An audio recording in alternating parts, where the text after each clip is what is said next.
So if you've never heard of it before, analog horror is this new flavor of horror that features lost, corrupted tapes and sometimes some found footage sections. It's become increasingly popular over the last 2 years. It's like a genre that's almost designed to be launched here on YouTube.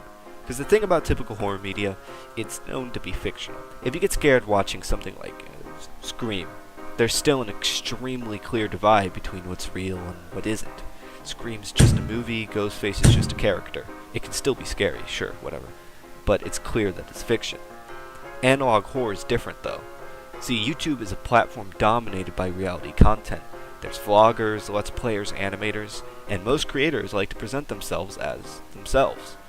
YouTube has a sense of reality to it, so when a mysterious channel just pops out of nowhere and starts showing these old forgotten tapes that are corrupted and scary, there's a certain ambiguity to it that typical mainstream horror just can't replicate. And yes, I know, it's still obviously fake, alright? I'm not an idiot. My brain doesn't make that same subconscious connection. It's kind of weird. And for me personally, it makes it the most effective type of horror. It's mysterious, it's intriguing, and it's really creepy. Now, you saw the title, you clicked on the video, you're like, Hop, you idiot. This video is about why analog horror is bad. Stop praising it, you idiot. And I'm getting there. The thing is, analog horror itself, I still like. I think it's great. The problem is the community.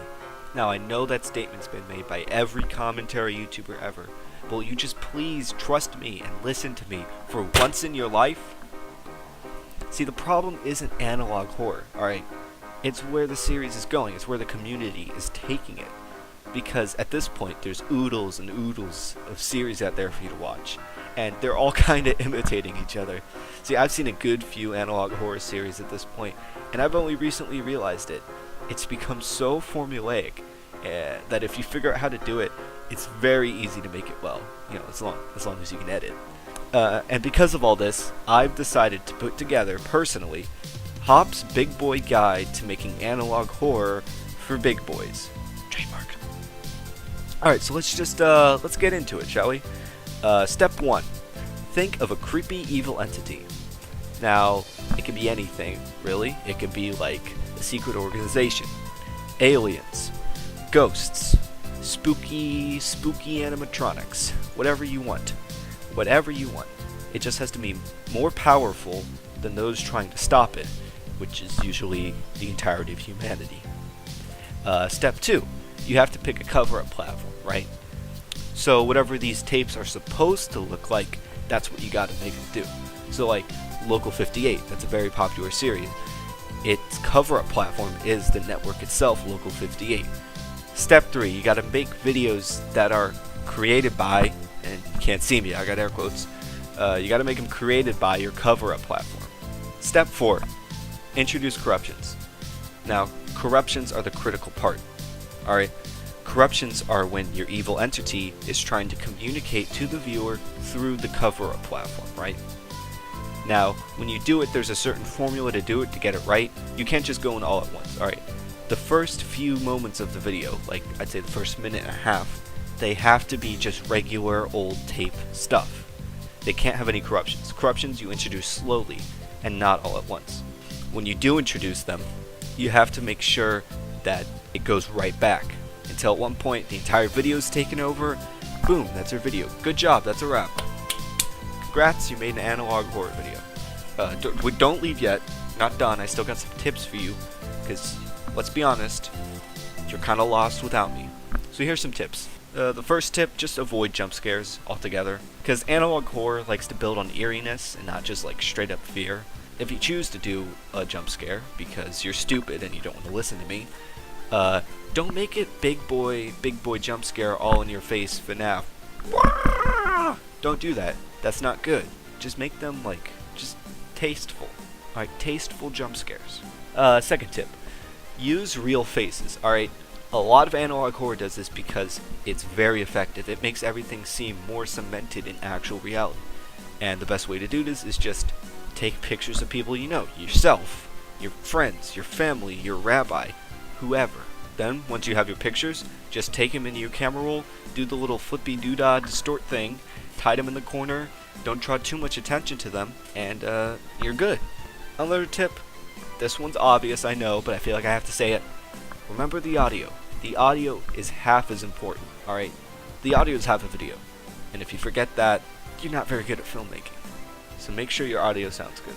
Now, if you're at this point in the video and you're like, Hop, great tips, great job, you're so good at everything you do, but I don't think I want to make an analog horror series. Well, that's where you're wrong. You do want to, you just don't know it yet. I'm going to show you what it's like if you put all these tips together, how good it can look if you use every single tip. I'm not going to cut that out because that was a good take. And then in the corner, I'll show you each tip as they appear. So, with the help of Colby over from the Nut Buddies, we would like to present to you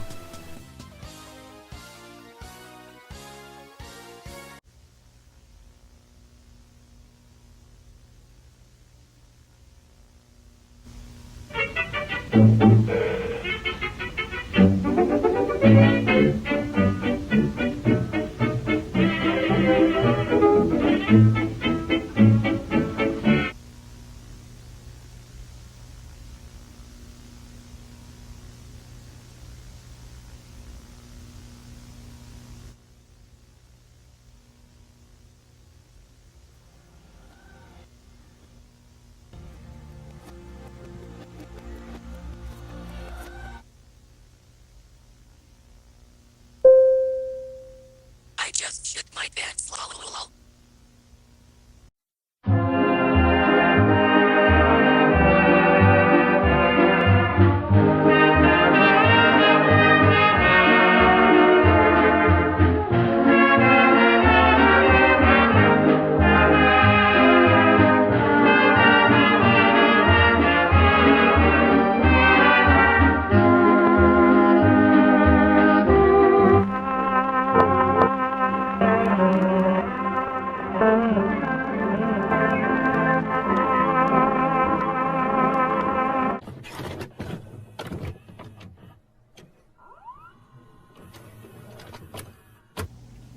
Whew. It sure is boring around here. Whatever could that have been? Maybe I should go to the basement.